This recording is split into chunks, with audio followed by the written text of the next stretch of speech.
저희들이 주님 앞에 충성하며 나아갈 수 있도록 주님 인도하여 주시옵소서. 오늘도 주님 앞에 찬양으로 주님의 사랑의 메시지를 듣게 하여 주시옵소서. 함께함으로 말미암아 주님의 영광만 드러나는 귀한 시간 되게 도와주옵소서. 온전히 주님 앞에 찬양 올립니다. 예수님의 이름으로 기도드립니다. 아멘. 우리 주님의 은혜를 생각하며 이 시간도 함께 송축의 내용은 찬양하도록 하겠습니다.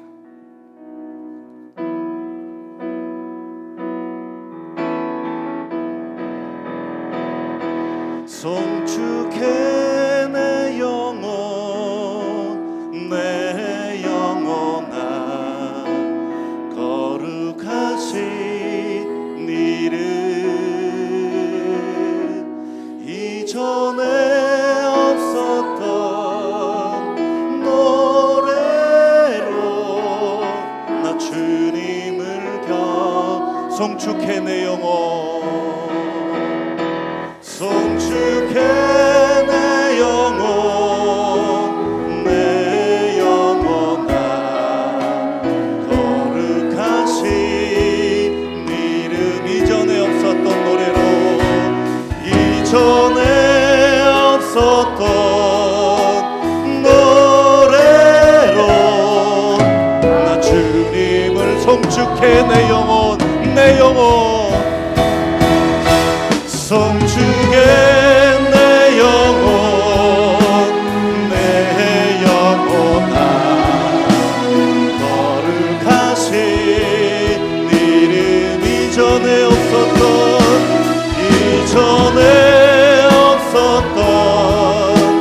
노래로 나 주님을 해가 뜨는 새 아침 밝았네.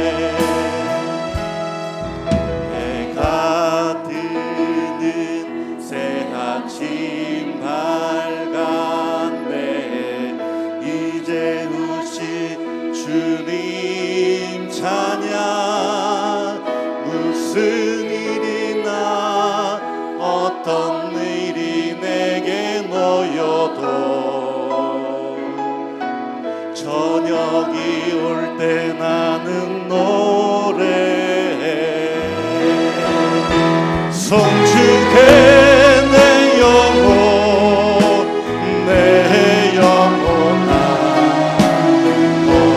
거룩하신 이름 이전에 없었던 노래로 나 주님을 경배해 송축해 내 영혼 송축해 내 영혼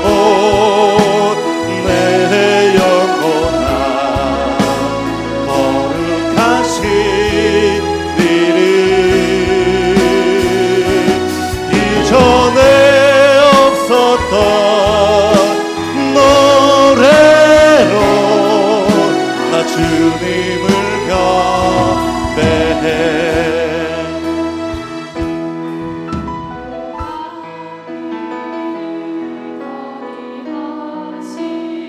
그의 크신 사랑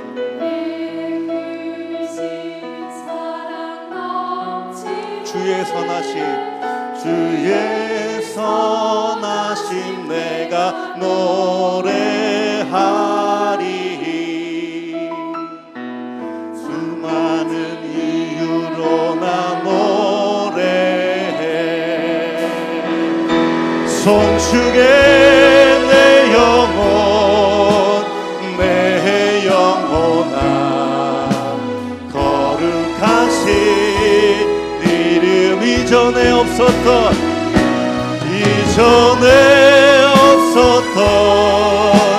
노래로 나 주님을 노하기를 더디하시는 주님 노하기를 더디하시는 주의 큰 사랑 넘치네 주의 선하심 내가 노래하리 수많은 이유로 나 송축해 내 영혼, 송축해 내 영혼, 내 영혼아 거룩하신 이전에 없었던 노래로 나 주님을 감사해 내 영혼, 감사해 내 영혼, 내 영혼아 거룩하신 이름, 이전에 없었던 노래로 나 주님 감사해 내 영혼, 내 영혼, 아멘. 감사해 내 영혼, 내 영혼아 거룩하신 이름, 이전에 없었던 노래로 나 주님을 송축해, 송축해 내 영혼, 내 영혼아 거룩하신 이름, 이전에 없었던 노래로 나 주님을 감사해 내 영혼, 감사해 내 영혼, 내 영혼아 거룩하신 이름, 이전에 없었던 노래로 나 주님을 경배해.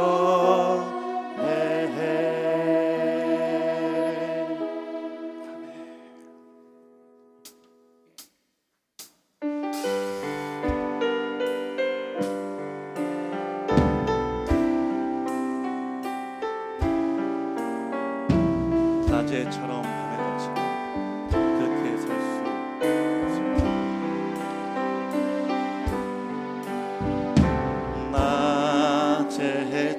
낮에처럼 밤의 달처럼 그렇게 살 순 없을까? 욕심도 없이 어두운 세상 비추어 온전히 남을 위해 살듯이 나의 일생에 꿈이 있다면 이 땅에 빛과 소금 되어 가난한 영혼, 지친 영혼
내 영혼이 내 영혼이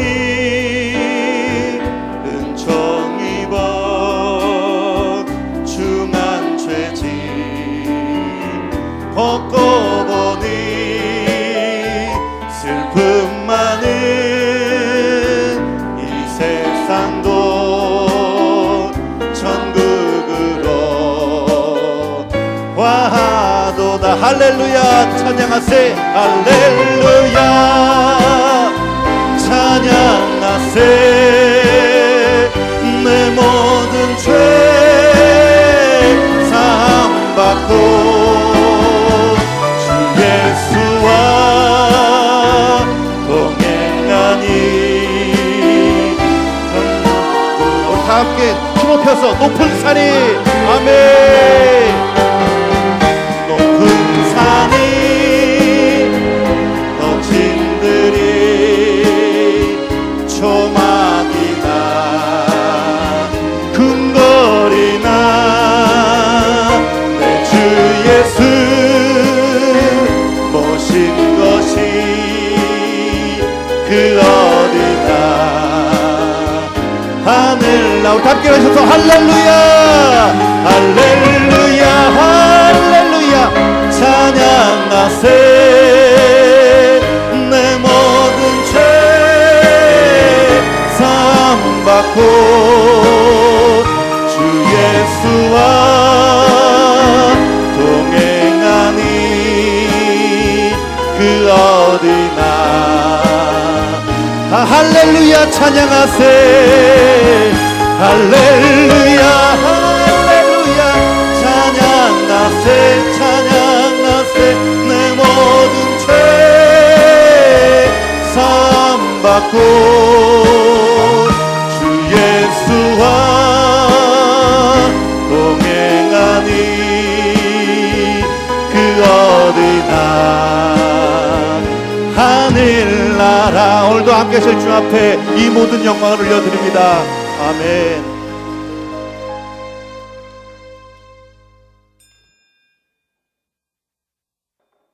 하나님은 영이시니 예배하는 자가 영과 진리로 예배할지니라.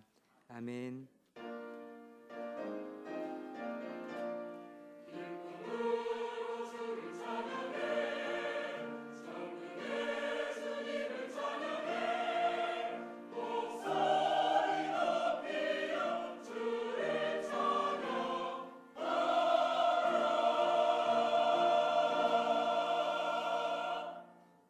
신앙 고백합니다. 나는 전능하신 아버지 하나님 천지의 창조주를 믿습니다. 나는 그의 유일하신 아들 우리 주 예수 그리스도를 믿습니다. 그는 성령으로 잉태되어 동정녀 마리아에게서 나시고 본디오 빌라도에게 고난을 받아 십자가에 못 박혀 죽으시고 장사된 지 사흘 만에 죽은 자 가운데서 다시 살아나셨으며 하늘에 오르시어 전능하신 아버지 하나님 우편에 앉아 계시다가 거기로부터 살아있는 자와 죽은 자를 심판하러 오십니다. 나는 성령을 믿으며 거룩한 공교회와 성도의 교제와 죄를 용서받는 것과 몸의 부활과 영생을 믿습니다. 아멘. 한 주간의 삶을 돌아보며 참회의 기도를 드리겠습니다.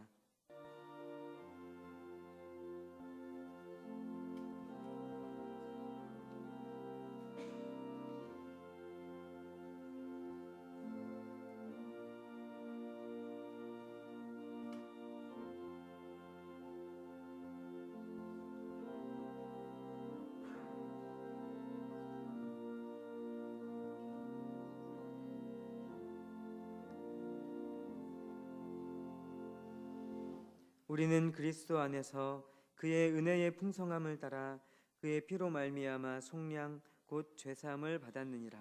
아멘.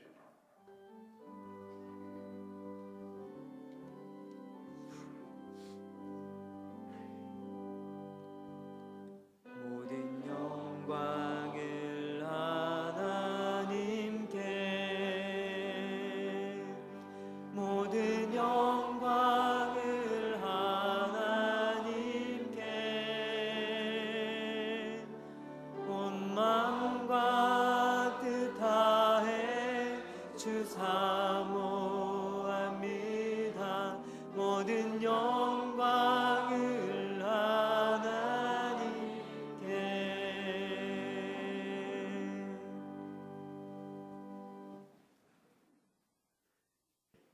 제1은 너는 나 외에는 다른 신들을 내게 두지 말라.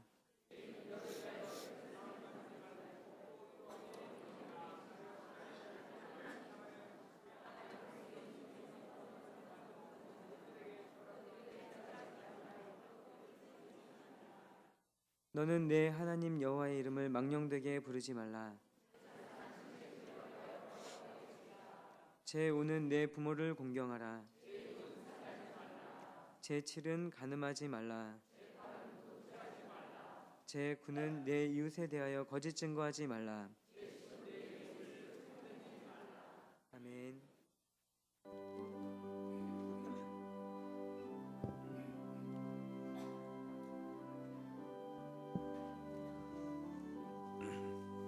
주의 음성을 내가 들으니 사랑한단 말일세. 믿는 마음으로 주께 가오니 나를 영접하소서. 내가 매일 십자가 앞에 더 가까이 가오니 구세주의 흘린 법의 피로서 나를 정케 하소서. 주여 넓으신 은혜 베푸사 나를 받아주시고 나의 품은 뜻 주의 뜻같이 되게 하여 주소서. 내가 매일 십자가 앞에 더 가까이 가오니 구세주의 흘린 법의 피로서 나를 정케 하소서. 주의 보좌로 나아갈 때에 어찌하리 기쁠까. 주의 얼굴을 항상 배우니 더욱 친근합니다. 내가 매일 십자가 앞에 더 가까이 가오니 구세주의 흘린 법의 피로서 나를 정케 하소서. 우리 구주의 넓은 사랑을 증량할 자 없으며 주가 주시는 참된 기쁨도 헤아릴 수 없도다. 내가 매일 십자가 앞에 더 가까이 가오니 구세주의 흘린 법의 피로서 나를 정케 하소서. 아멘.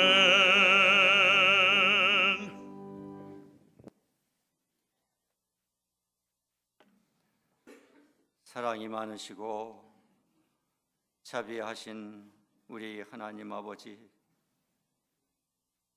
만물이 소생하고 봄 소식이 들려오는 이 주일날 하나님 앞에 와서 예배드리게 하여 주심을 진심으로 감사드립니다. 부족한 저희들 하나님 자녀 삼아 주시고 천국의 소망을 갖게 하여 주심을 감사드립니다. 저희들에게 이렇게 많은 은혜와 축복을 내려주셨지만 저희들 너무나도 부족하였습니다. 하나님 용서하여 주시옵소서. 말씀대로 살지 못하였습니다. 알면서도 정의롭게 살지 못하였습니다. 알면서도 거룩하지 못하였습니다.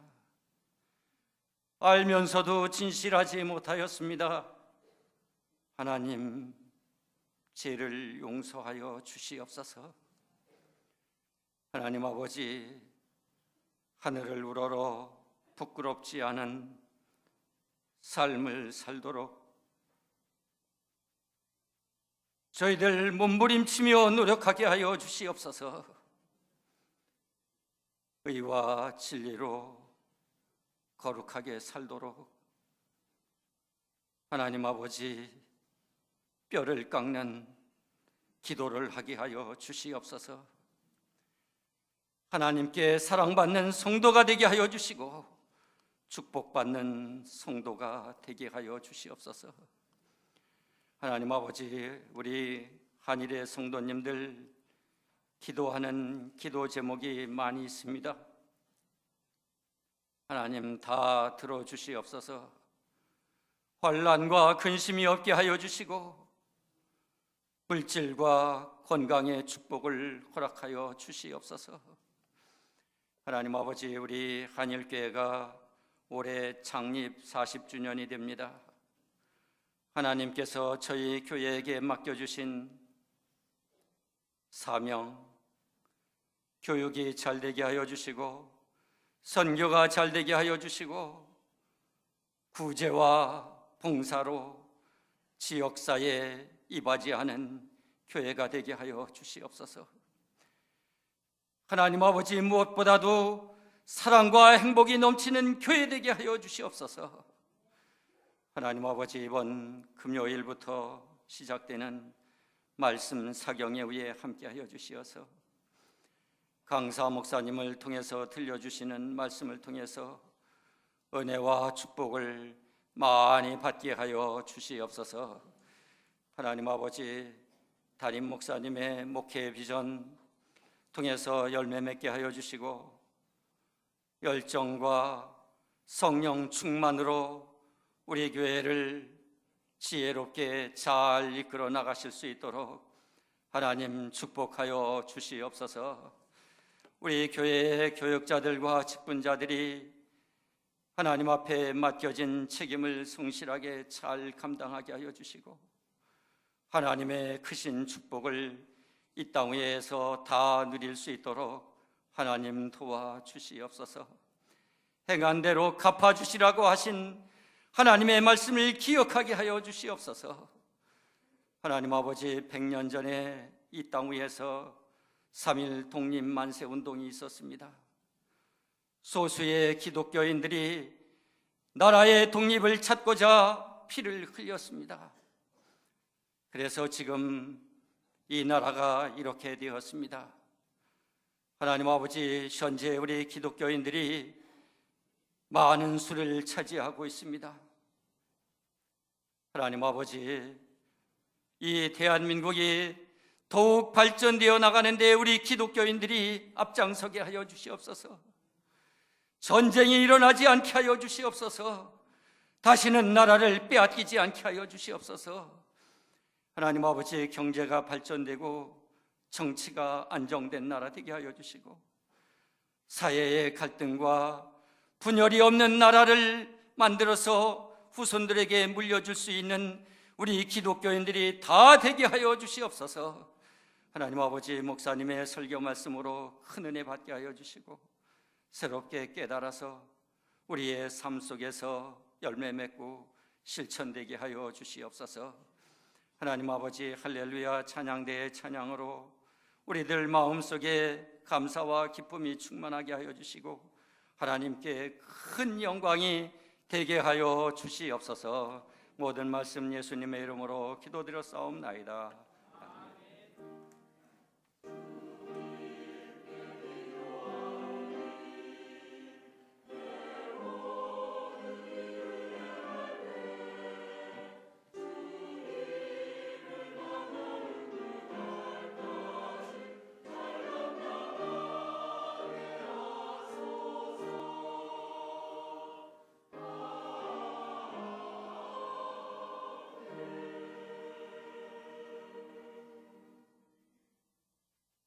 일어나서 하나님의 말씀을 받겠습니다. 오늘 우리에게 주시는 하나님의 말씀은 로마서 1장 1절부터 6절입니다. 예수 그리스도의 종 바울은 사도로 부르심을 받아 하나님의 복음을 위하여 택정함을 입었으니 이 복음은 하나님이 선지자들을 통하여 그의 아들에 관하여 성경에 미리 약속하신 것이라. 그의 아들에 관하여 말하면 육신으로는 다윗의 혈통에서 나셨고 성결의 영으로는 죽은 자들 가운데서 부활하사 능력으로 하나님의 아들로 선포되셨으니 곧 우리 주 예수 그리스도시니라. 그로 말미암아 우리가 은혜와 사도의 직분을 받아 그의 이름을 위하여 모든 이방인 중에서 믿어 순종하게 하나니 너희도 그들 중에서 예수 그리스도의 것으로 부르심을 받은 자니라. 아멘.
아멘, 아멘.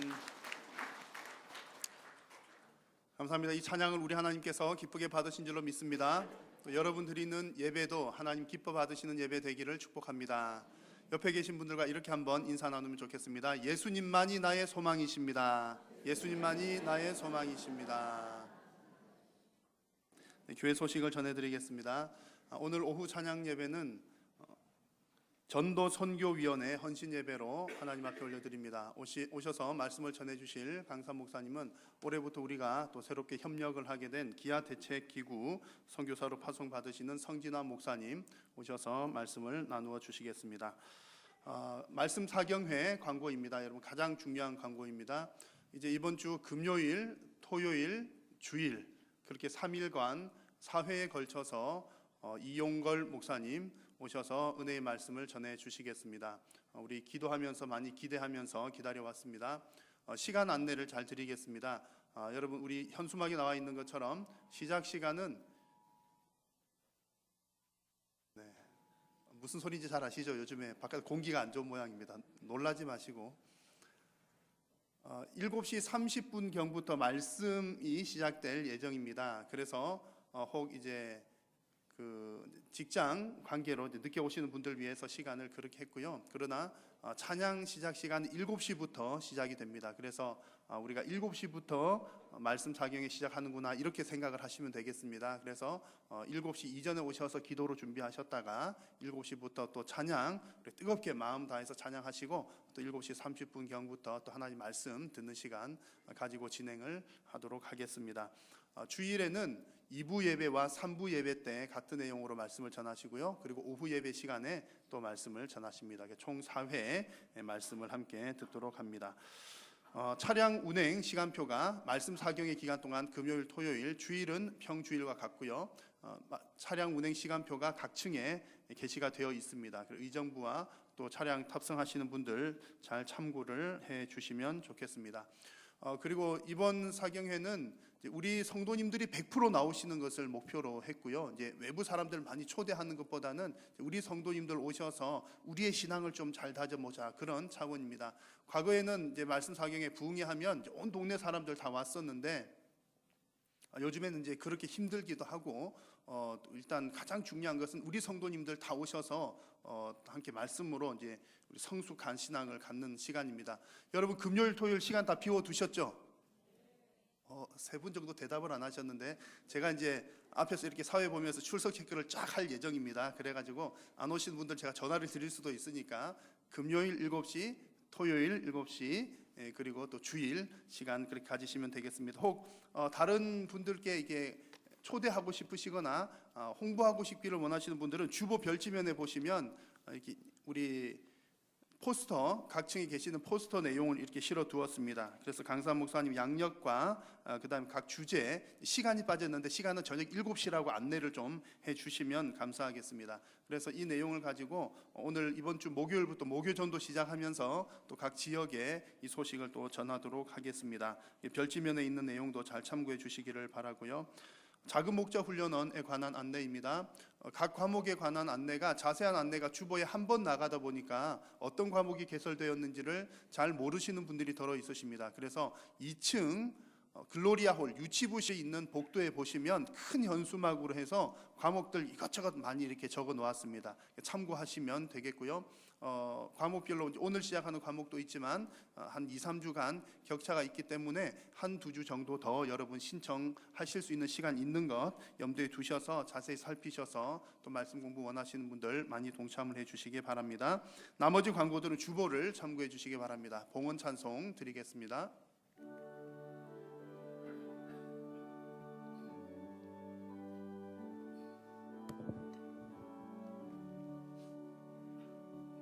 내게 있는 모든 것을 아낌없이 드리네.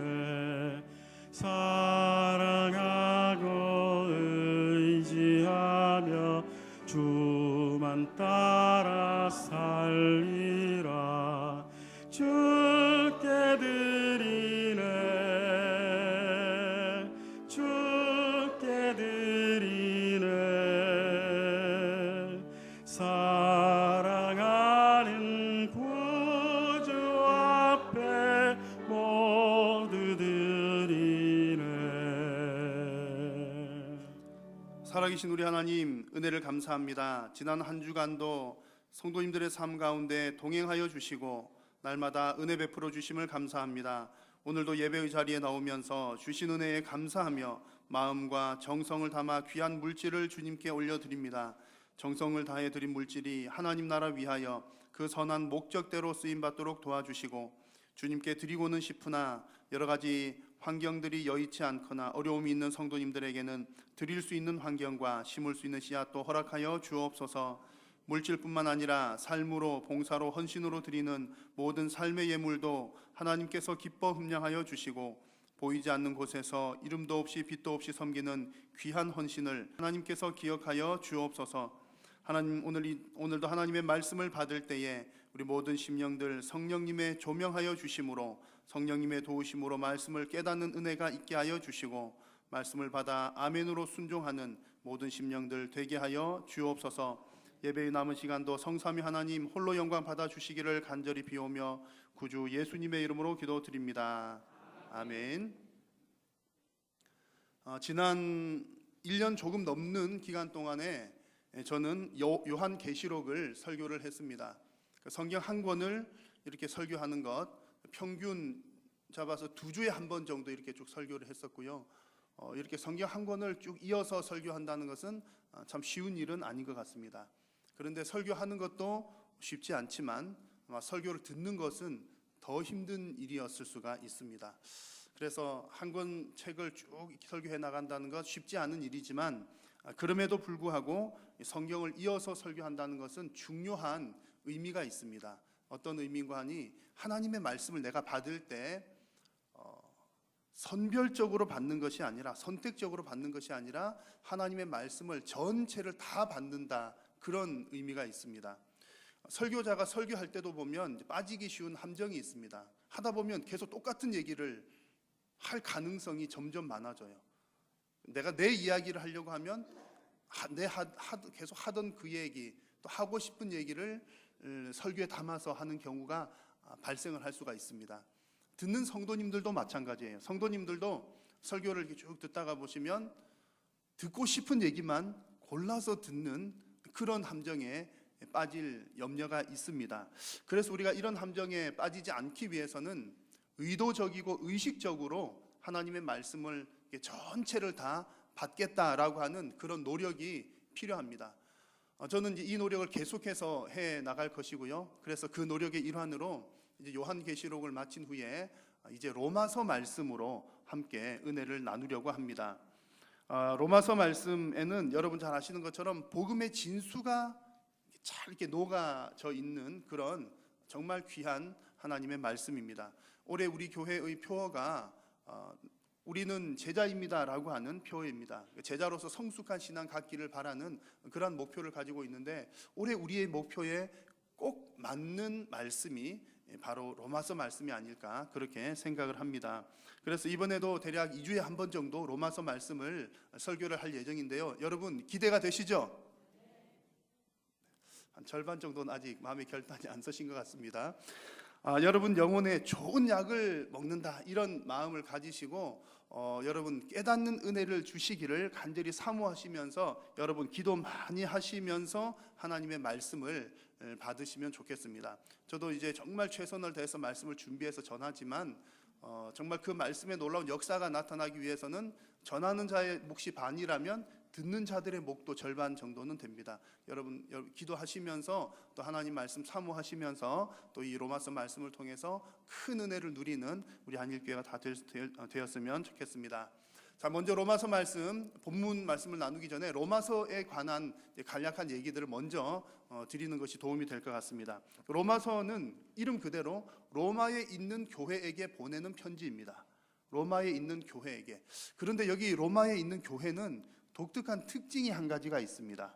어떤 특징인가 하니 보통 교회들은 사도들이 다니면서 전도를 해서 세운 교회들입니다. 다 개척 교회들인데 사도들이 가서 이렇게 복음 전하고 전도를 해서 세운 교회인데 로마에 있는 교회는 자생적으로 생긴 교회라는 특징이 있습니다. 스스로 생겨난 겁니다.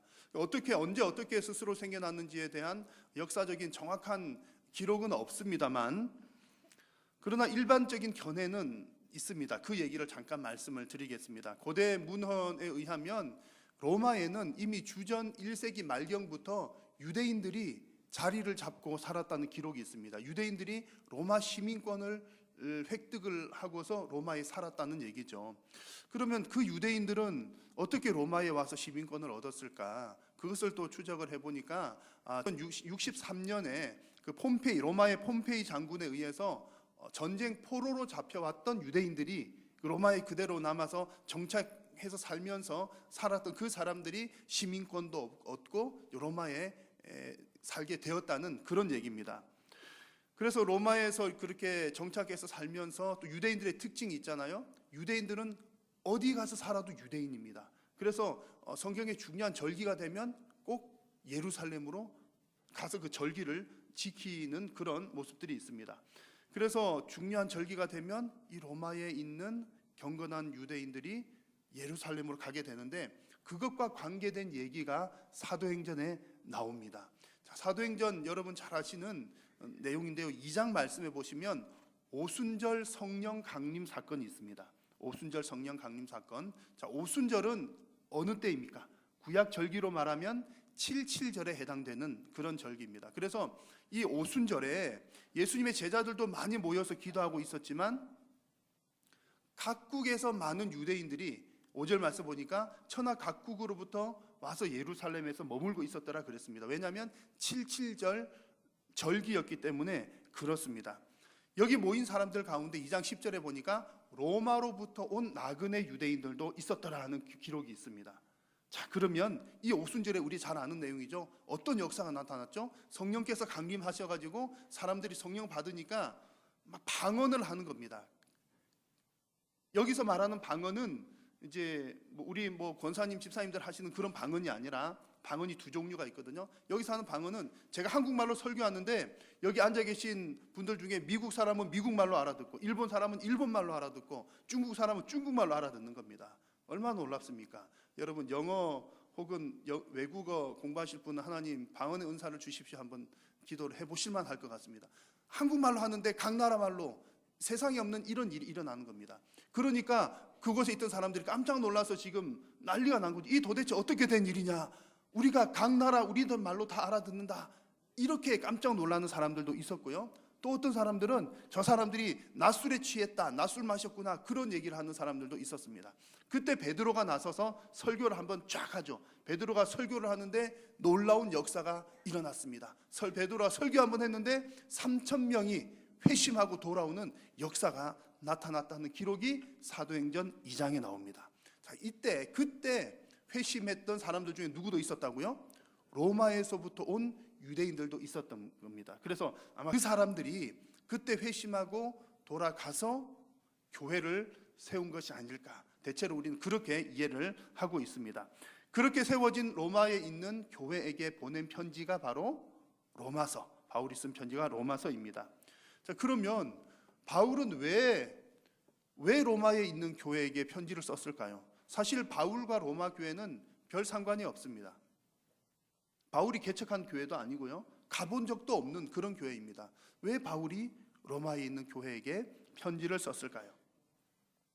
우리가 성경을 읽을 때 이제 한 가지 중요한 사실, 잊지 말아야 할 사실이 있습니다. 그것은 모든 성경은 다 하나님의 말씀이지만 1차적인 독자를 가지고 있는 글입니다. 로마서, 신약에 나오는 또 여러 성경들은 편지 형식으로 된 글입니다. 편지는 보내는 사람이 있고 받는 사람이 있잖아요. 그리고 글을 쓸 때는 쓰는 이유가 있습니다. 로마서도 글을 쓰는 이유가 있었다는 얘기입니다. 그래서 처음 가졌던 의도를 우리가 어느 정도 알아야, 또 그 배경을 알아야 우리가 하나님께서 이런 목적으로 말씀을 하시는구나, 이런 느낌으로 말씀을 하시는구나 라고 하는 것을 정확하게 이해를 할 수가 있습니다. 그 배경을 잘 모르면 전혀 엉뚱한 해석을 할 수가 있다는 얘기죠. 그래서 먼저는 이 로마서가 어떤 목적으로 쓰여졌는지를 우리가 대략적으로나마 알 필요가 있습니다. 자세한 것들은 또 이렇게 앞으로 살펴보겠지만 세 가지 중요한 목적이 있습니다. 첫 번째는 이 로마서를 쓴 목적은 그 로마에 있는 교인들의 믿음을 굳건하게 하기 위해서 그렇습니다. 말씀드렸다시피 로마 교회는 자생적으로 생긴 교회여서 예수님의 제자들로부터, 사도들로부터 직접적인 가르침을 받은 적이 없는 교회입니다. 그럼에도 불구하고 교회가 됐다면 큰 장점도 있겠지만 틀림없이 어떤 문제점들도 있었다고 볼 수가 있겠죠. 그래서 이제 그들의 믿음을 견고하게 하기 위한 목적이 한 가지가 있었고요. 또 두 번째 목적은 이제 그들을 가운데 있던 어떤 갈등을 해결하는 데 도움을 주기 위해서, 14장과 15장이 주로 나오고 또 중간중간에 그런 내용들이 나오는데요. 그 로마에 있는 교회에는 교인들이 좀 특색이 있습니다. 유대인으로서 예루살렘에 왔다가 회심하고 돌아가서 이제 로마에서 교회를 세운 그 유대인 그리스도인들 있고요. 그리고 그곳에 사는 또 그리스도인 아닌 유대인들도 있겠죠. 그들과 직접 관계는 없습니다만 그런 관계들이 있고, 또 그들이 가서 복음을 전했을 때에 회심하고 돌아온 사람들이 있었을 겁니다. 근데 회심하고 돌아온 사람들의 대부분은 이방인들이었을 가능성이 많게 봅니다. 그래서 유대인들이 아닌 헬라 사람들, 로마 사람들, 그러니까 유대인 입장에서는 이방인 그리스도인들이 있었습니다. 근데 그 한 교회에 이방인 그리스도인과 유대인 그리스도인 문화도 다르고 배경도 많이 다르기 때문에 갈등들이 꽤 여러 가지들이 있었던 겁니다. 그래서 바울은 그 갈등 문제를 돕기 위해서 편지를 쓴 내용들이 들어 있습니다. 그게 두 번째 목적이고요. 그리고 마지막 세 번째 목적은 15장 말씀에 보면 이제 바울이 궁극적으로 가고자 하는 곳은 스페인입니다. 스페인으로 가고 싶어 하는데 로마는 그냥 잠깐 들러서 인사만 하고 가려고 하는 거예요. 그런데 5장 24절에 보면 너희가 그리로 보내주기를 바람이라. 이 말은 뭐냐면 당신들의 후원으로 내가 스페인 가기를 원합니다. 그런 뜻입니다. 그래서 이 로마서를 쓰는 중요한 목적 중에 하나는 또 스페인 선교를 위한 도움을 받기 위한 그런 목적이 있습니다. 이런 여러 가지 목적들을 조금 알아야 하나님께서 이제 나중에 내용들을 살펴볼 때 이게 그래서 그렇구나 하는 것들을 좀 쉽게 알 수 있다는 거죠. 이런 배경에서 쓰여진 이 로마서 말씀에는 정말 중요한 복음의 핵심들이 가득 녹아져 있습니다. 그러다 보니까 모든 성경이 다 우리에게 꼭 필요한 하나님의 말씀이지만 이 로마서 말씀은 특별히 많은 사람들에게 영향을 끼쳤고 많은 사람들의 인생을 변화를 시켰습니다. 그 중에도 유명한 사람들이 대단히 많습니다. 그 로마서 말씀에 변화를 받은 유명한 사람들이 많다는 거죠.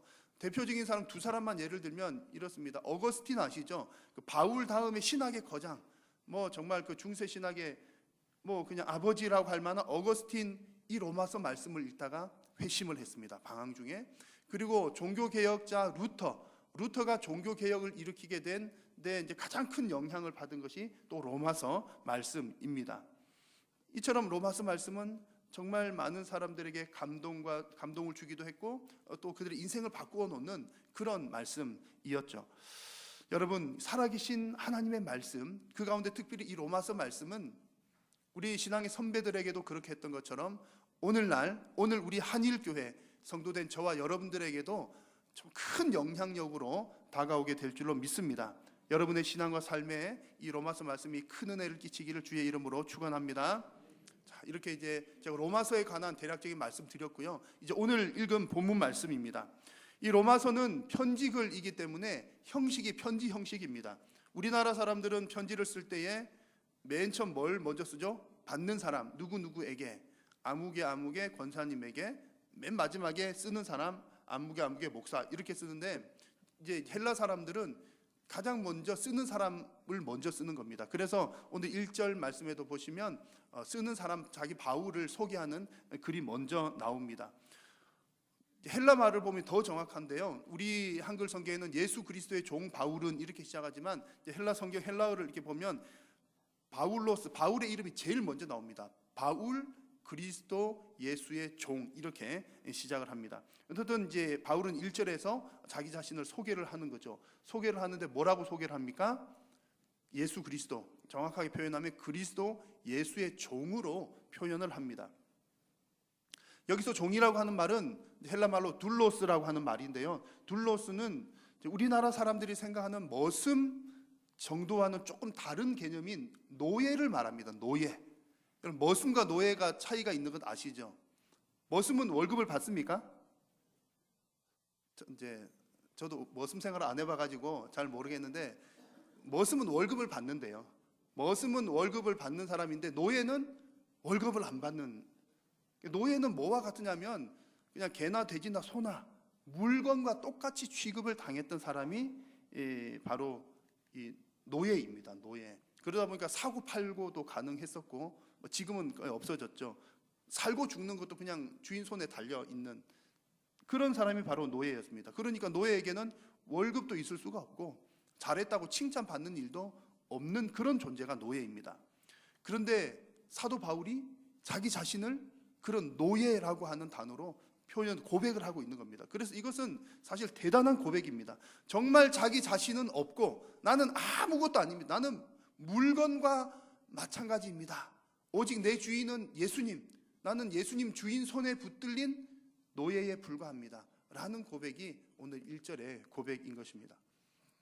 우리 교회 중창단이 있습니다. 중창단 이름이 둘로스예요. 둘로스. 그리고 제가 얼마 전에도 운전을 하다가 보니까 어떤 그 탑차의 뒤쪽에 둘로스라고 써놨더라고요. 더러더러 어떤 회사 이름이라든지 단체 이름에도 둘로스라고 하는 이름이 많이 있습니다. 참 좋은 신앙적인 고백을 가지고 그런 이름을 사용을 했을 겁니다. 그런데 사실상 이 내용을 자세히 알고 보면 나는 둘로스입니다라고 고백하는 것이 쉬운 일이 아니에요. 저는 머슴입니다. 저는 종입니다. 이 정도는 저도 할 수 있을 것 같아요. 하나님, 저는 머슴입니다. 뭐든지 시켜 주십시오. 근데 좀 먹고 살 길은 좀 열어 주셔야겠죠. 그 정도는 저는 저 입장에서 쉽게 수긍을, 머슴 정도는 얼마든지 그만 쉽게 할 수 있겠는데, 노예, 평생 일을 해도 아무것도 받지 못하고 뭐 아무런 대가 없이 나는 노예입니다, 이런 표현은 과연 저가 믿음이 부족해서 그런지 모르겠지만 저는 쉽게 대답을 하기는 좀 어려운 것이 저의 고백입니다. 여러분은 어떠십니까?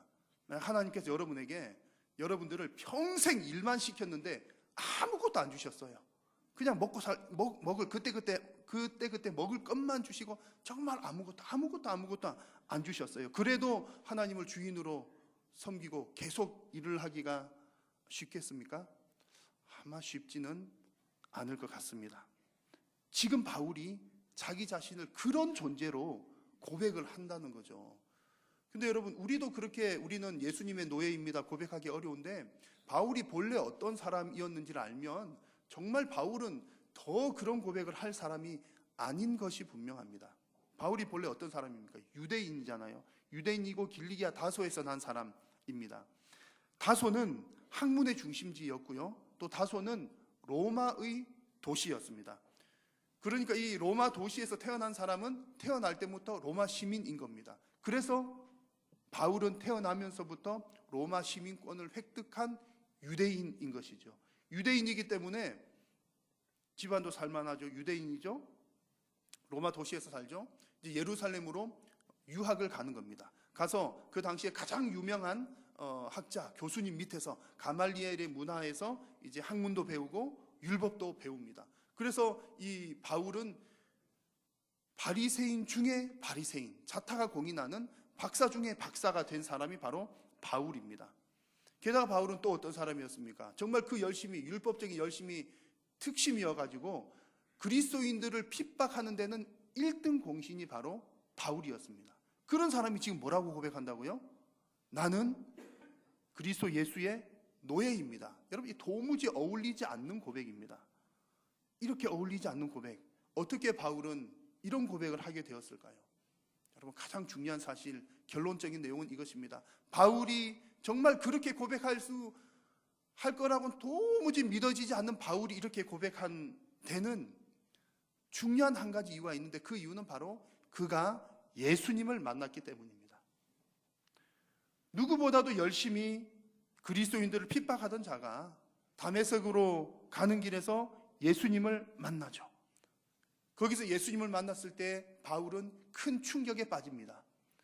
그가 앞을 못 보게 되었기 때문에 충격에 빠진 것이 아니라 자신의 신념이 크게 흔들리는 그런 충격에 빠졌다는 얘기입니다. 바울이 생각할 때 예수라고 하는 사람은 어떤 사람이었습니까? 바울이 생각할 때 예수는 이단들 중에서도 두목이었습니다. 이단들의 두목이라고 생각했던 예수가, 그래서 자기가 그렇게 핍박했던 예수가 이제는 십자가에서 죽어서 없어져 버렸다고 생각했던 그 예수가 지금 바울 눈앞에 나타난 겁니다. 바울에게 음성으로 말을 하는 거예요. 그때 바울은 어떤 생각을 했겠습니까? 이게 도대체 뭐야? 이게 뭐야? 이 사람은 가짜였는데, 이 사람은 죽었었는데, 이 사람은 다 끝나고 없어야 될 사람인데, 이 사람이 진짜구나. 성경에서 말한 메시아 예수 그리스도가 진짜구나. 충격에 빠진 것이죠. 그래서 바울이 이제 3일 동안 보지를 못했잖아요. 그런데 성경 보니까 3일 동안에 아무것도 먹고 마시지도 아니했다 그랬습니다. 아니, 눈 멀어도 먹을 수는 있잖아요. 배고프면 먹어야죠. 먹어야 살죠. 근데 얼마나 충격을 받았으면, 얼마나 자기 신념이, 그렇게 확실하게 믿었던 그 신념이 흔들렸으면 음식조차 받아들일 수 없을 정도로 큰 충격에 빠졌다는 얘기입니다. 여러분, 바울에게 있어서는 이 예수님을 만난 이 사건은, 이 경험은 그의 인생을 완전하게 바꾸어 놓았습니다. 스스로가 뭐라고 생각했습니까? 스스로가 율법의 최고의 권위자라고 생각했고 나는 1등이야 이렇게 생각했던 자기 자신을 이제는 나는 아무것도 아닌 예수님의 노예, 예수님께서 어떻게 처분하셔도 나는 그냥 하루아침에 있다가 없어질 예수님의 노예라고 고백을 합니다. 예수님을 만나고 나니 자신의 출신 배경도, 자신의 사회적인 지위도, 자신의 지식도 아무런 소용이 없다라고 스스로 고백을 하게 된 것이죠. 여러분, 오늘 예배하는 여러분 가운데 혹 우리 예수 그리스도를 인격적으로 만나지 못한 분이 계신다면 예수님을 만나는 은혜가 있기를 축원합니다. 예수님을 만나야 인생이 변화가 됩니다. 예수님을 만나야 영혼이 변화가 됩니다. 그래서 이미 만나신 저와 여러분 우리 모두도 예수님을 진심으로 깊이 있게 만나고, 그래서 우리가 주님 앞에, 바울도 그래서 그렇게 고백할 수 있었던 것처럼 우리도 주님 앞에 주님, 우리는 주님의 노예입니다 라고 고백할 수 있는 저와 여러분 다 되시기를 축원합니다. 자, 바울이 이렇게 예수님의 노예가 되었다면 이제 예수님을 위해서 살아야 되잖아요. 그런데 예수님은 안 계십니다. 이미 죽으시고 없으셔요. 그러면 바울은 어떻게 예수님의 노예로 살아갑니까? 1절에 그 말씀이 나옵니다. 1절 말씀 보니까 예수 그리스도의 노예인 나 바울은 무엇을 위하여? 복음을 위하여 택정함을 입었다, 이렇게 고백을 합니다. 그러니까 예수님의 노예로, 종으로 살아간다는 것은 복음을 위하여 살아간다라고 하는 말과 같은 말이라는 뜻입니다. 자, 그러면 여러분, 복음이라고 하는 것이 구체적으로 무엇입니까? 복음 여러분 너무 잘 아시죠? 교회 오면 제일 많이 듣는 얘기가 뭘까요? 제일 많이 듣는 단어가 뭐 하나님, 예수님. 그래서 주일학교 아이들 중에서도 명석한 아이들은 퀴즈 내면 일단 손부터 들고 보는 거예요. 자, 뭐 아는 사람 저요 해가지고 대답은 무조건 무슨 대답이죠? 무조건 예수님. 그러면 80%는 맞으니까. 교회에서 가장 많이 나오는 말, 뭐 하나님 아니면 예수님, 특히 예수님 많이 나오는 얘기잖아요. 그리고 또 많이 듣는 얘기가 복음이라고 하는 얘기입니다. 복음 워낙 많이 듣는 얘기입니다. 그래서 이 복음은 워낙 많이 들어본 얘기라서 잘 아는 듯도 한데, 복음이 뭔지 한번 설명해 주십시오라고 말씀을 드리면 또 딱 정리하기가 또 쉽지가는 않은 것이 복음입니다. 그래서 이 복음에 관해서는 우리가 계속해서 공부하고 정리하고 또 정리해 나갈 필요가 있는 것이죠. 자, 우선의 복음이라고 하는 것은 그 말 뜻만 보면 좋은 소식이라고 하는 말입니다. 영어로 good news죠. 좋은 소식입니다. 그래서 성경이 쓰여졌던 당시에 이제 본래 복음이라고 하는 말은 주로 어느 때 많이 사용되었느냐면, 가장 좋은 소식은, 그 나라에서 좋은 소식은 어떤 소식일까요? 왕이 등극할 때, 그렇죠? 또 왕자가 태어날 때, 그리고 우리나라가 다른 나라 전쟁을 많이 하던 때였으니까 큰 전쟁에서 승리를 했을 때, 이런 것이 좋은 소식이었습니다. 그래서 그런 경우를 두고서 복음이라고 표현을 했습니다. 정말 크게 좋은 소식이죠.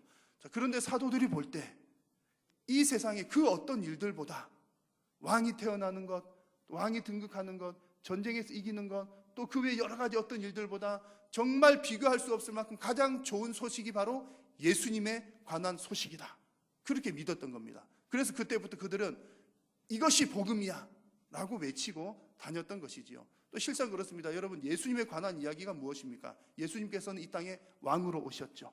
왕으로 등극하셨습니다. 그리고 전쟁에서, 사단과의 전쟁에서 이기셨습니다. 그래서 예수님에 관한 이야기는 가장 좋은 복된 소식입니다.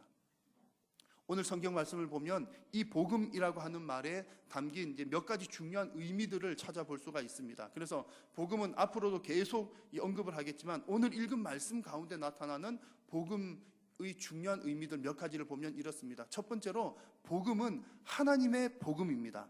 자, 이 복음이라고 하는 말 자체만 놓고 보면 좋은 소식이잖아요. 좋은 소식인데, 이 좋은 소식이라고 하는 것은 그 당시에 사용되었던 것처럼 나라에 있어서 좋은 소식들도 있고요, 개인적으로도 좋은 소식들은 얼마든지 있습니다. 예를 들면 늦가기 노총각인 친구가 장가를 간대요. 좋은 소식이죠. 복음입니다. 복음. 우리 아들이 엄청 어려운 시험을 쳤는데 한 번에 합격을 했어요. 좋은 소식입니다. 복음이죠. 그 외에도 여러분, 우리 사람들 사이에서도 좋은 소식은 대단히 많이 있을 수 있습니다. 자, 그런데 성경이 말하는 복음은 그 좋은 소식을 주는 주체가 중요합니다. 하나님께로부터 오는 복음이라는 얘기입니다. 그래서 1절 말씀에서 하나님의 복음이라고 하는 표현을 사용했습니다. 이 말은 어떤 의미를 갖느냐면 하나님의 복음, 하나님께서 주시는 복음이라고 하는 말은 사람들은 줄 수가 없다라는 얘기입니다. 사람들은 만들어낼 수 없는 복음이라는 얘기죠. 사람의 노력으로 만들 수 있는 좋은 소식들이 있습니다. 내가 열심히 공부해가지고 시험에 합격했어요. 내가 열심히 일을 해서 뭐 좋은 직장 들어갔어요. 사람들이 만들어낼 수 있는 좋은 소식들도 많이 있지만 사람의 노력으로 절대로 얻을 수 없는 좋은 소식이 있습니다. 그것은 바로 예수 그리스도를 통한 구원의 소식입니다. 구원에 관한 이야기는 우리의 노력으로 이루어지는 것이 아니라는 얘기죠. 내가 아무리 노력한다고 열심히 한다고 뭐 성경을 1000번 만번을 읽는다고 예배를 100만 번을 드린다고 내가 구원을 얻는 것 아니라는 얘기입니다.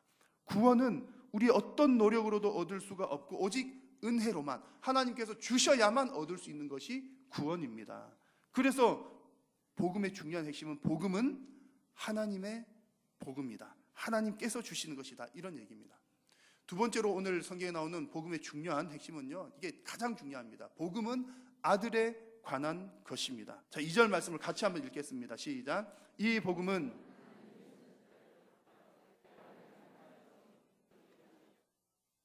아멘. 복음은 그의 아들에 관한 이야기입니다. 하나님께서 은혜로 주시는 구원은 아들을 통하지 않고서는 올 수가 없다는 얘기입니다. 하나님의 복음, 구원의 은혜는 오직 아들을 통해서만 온다는 얘기입니다. 여러분, 이게 왜 중요한 거 하니 이단이나 다른 종교들을 보면 간혹 이런 경우가 있습니다. 하나님을 너무 잘 믿어요. 우리들보다 하나님을 한 10배, 100배 잘 믿는 사람들 있습니다. 예를 한번 들어볼까요? 간혹 있어요. 예를 들어보면 이단 중에 Y라고 하는 이단이 있습니다. Y라고 하는 이단은 오직 여호와만을 신으로 믿습니다. 여호와만 믿습니다.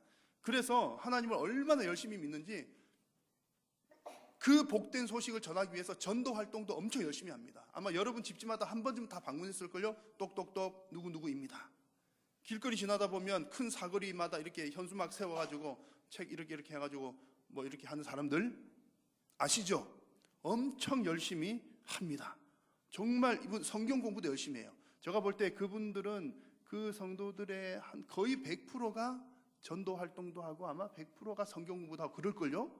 우리 교회는 난 비교하면 차이가 많이 난다는 얘기예요. 여러분 잘못했다는 얘기가 아니라 그분들 그렇게 열심히 해요. 그런데 중요한 것은 이제 여기서 진짜 중요한 여기서 차이 나는 거죠. 여러분들이 그분들보다 100배 낫습니다. 왜냐하면 그렇게 하나님을 열심히 믿는데 예수님을 부인해요. 성령님을 다르게 얘기합니다.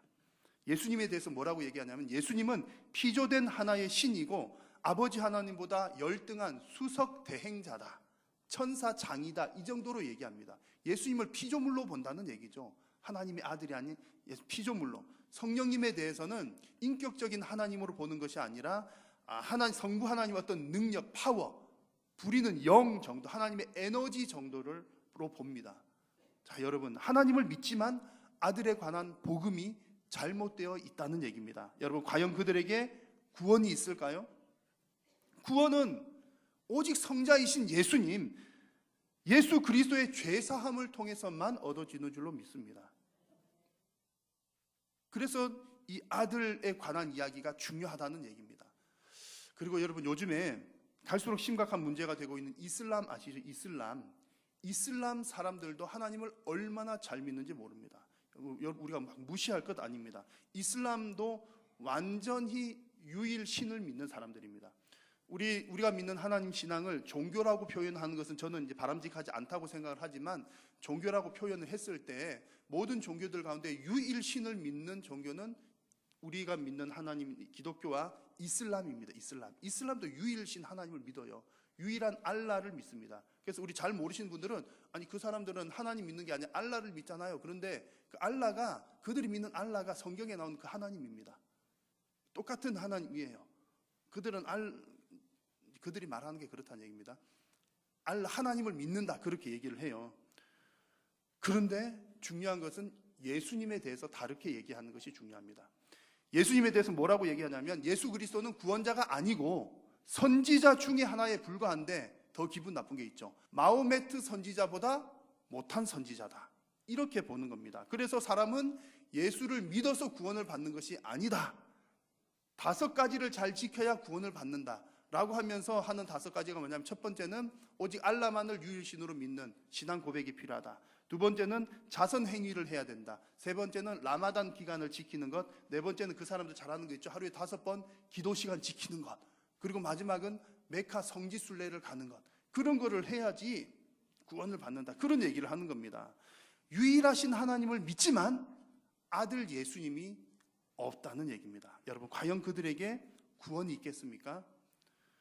그래서 여러분, 아들 하나님 예수 그리스도가 복음의 핵심이 된다는 사실을 저와 여러분들은 알고 있습니다. 믿으십니까? 얼마나 여러분, 그래서 여러분들이 그분들보다 100배 1000배 낫는 줄로 믿습니다.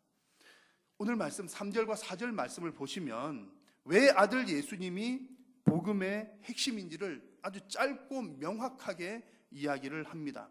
제가 이 앞에 여러분 화면 보시면서 내용을 말씀드리면 이렇습니다. 하나님의 아들이 사람으로 태어나셨다. 하나님의 아들이 죽으셨다. 그리고 하나님의 아들이 부활하셨다. 그 얘기입니다. 3절 4절 얘기가 하나님의 아들이 태어나셨다. 하나님의 아들이 죽으셨다. 하나님의 아들이 부활하셨다. 여러분, 이것이 죄사함의 충분 조건입니다. 죄사함의 충분 조건이라면 구원의 충분 조건이다. 그런 얘기입니다. 여러분, 이게 무슨 얘기냐면요, 죄의 문제를 해결하려면 어떻게 해야 됩니까? 죄의 삭은 사망입니다. 죄의 값은 죽음으로 치러야 되는 겁니다. 그것도 완전한 죽음은 완전하게 깨끗한 재물이 죽어야 되는 겁니다. 그럼 완전하게 깨끗한 재물은 이 세상에 있습니까? 없습니까? 없습니다. 하나님 외에는 없어요. 그러면 하나님이 죽으셔야 되는 거예요. 죄를 처리를 하려면. 근데 하나님은 죽으실 수가 있습니까? 없습니까? 하나님은 못 죽으셔요. 죽으시는 분이 아닙니다. 그래서 죽으실 수조차 없는 하나님이 죽을 수 있는 인간의 모양으로 오신 그 하나님이 바로 예수님이라는 얘기죠. 그래서 아들 예수님이 인간으로 오셔야 하는 중요한 이유, 오실 수밖에 없는 이유, 이것이 구원의 가장 핵심이 되는 이유가 바로 여기에 있는 겁니다. 죽어야 하니까 죽기 위해서 이 땅에 오신 것입니다. 그리고 그 죽으신, 죄의 저주를 짊어지고 죽으신 그 아들께서 죽음의 권세를 이기시고 다시 살아나셨습니다.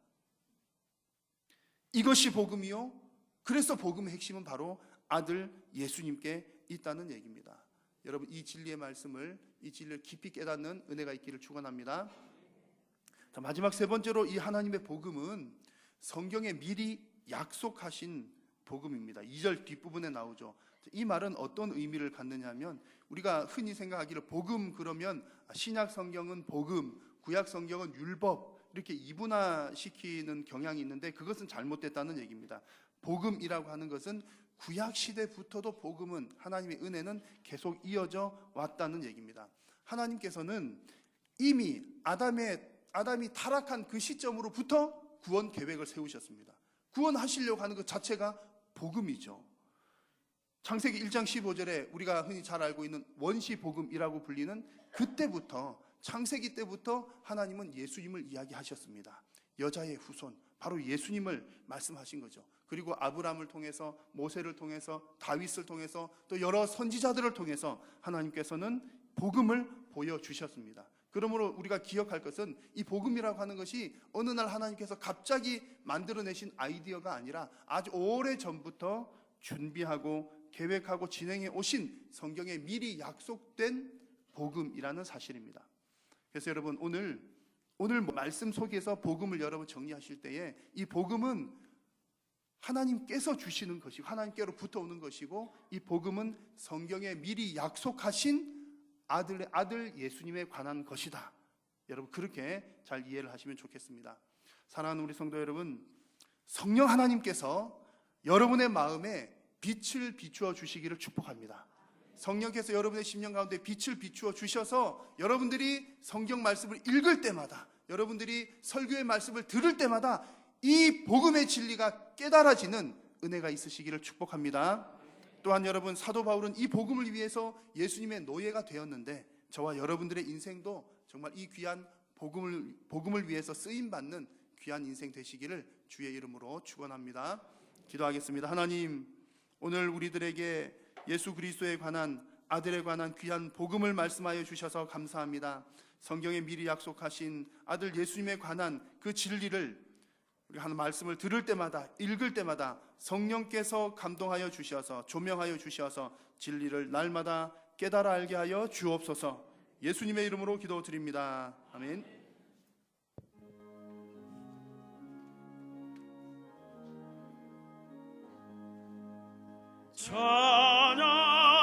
찬양하라 복되신 우리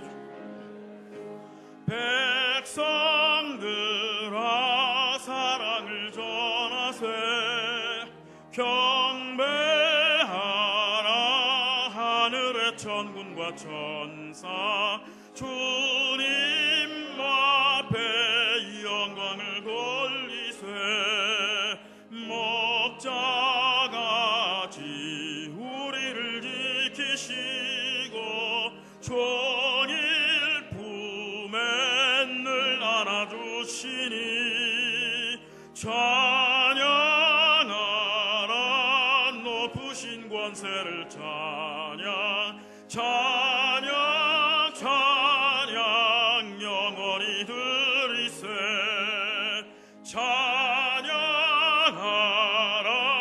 복되신 구세주 예수, 우리 대신 죽임을 당했네.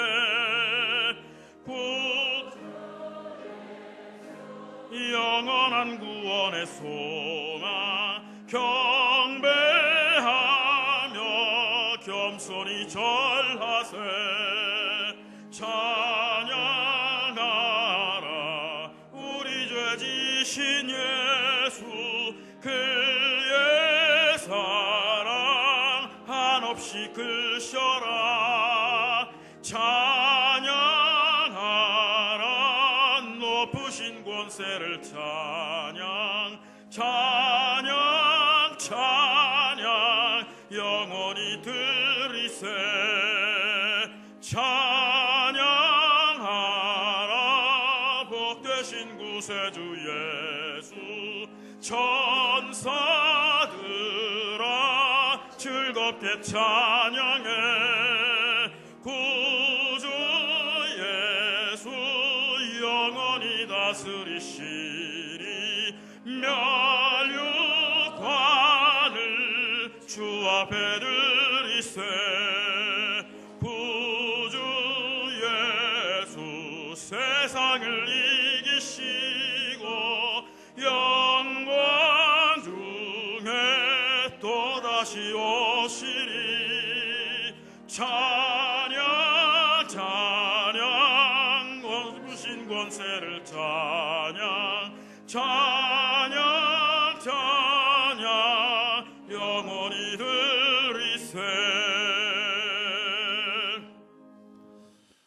구원의 유일한 소망이 되시는 주 예수 그리스도의 은혜와 하나님 아버지의 크신 사랑과 성령님의 교통하심이, 성령님의 조명하심으로 복음의 핵심을 날마다 깨달아 알기를 간절히 소원하고 바라는, 사랑하는 모든 성도님들의 머리 위에, 저들의 가정과 생업 위에, 또한 우리 한일교회 위에 항상 함께 있을지어다. 아멘.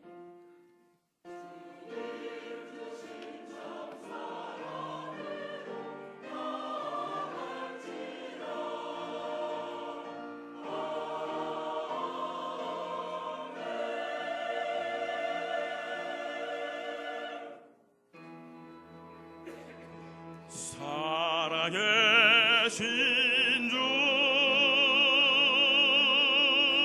나의 참된 소망, 두려움이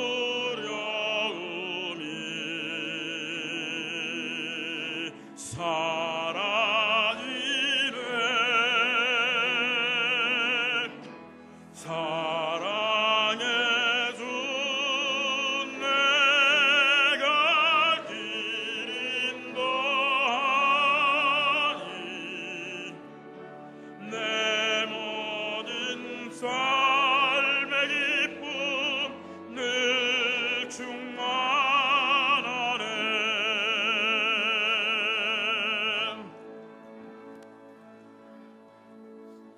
예배를 마쳤습니다. 한 주간 주 안에서 평안하시기 바랍니다.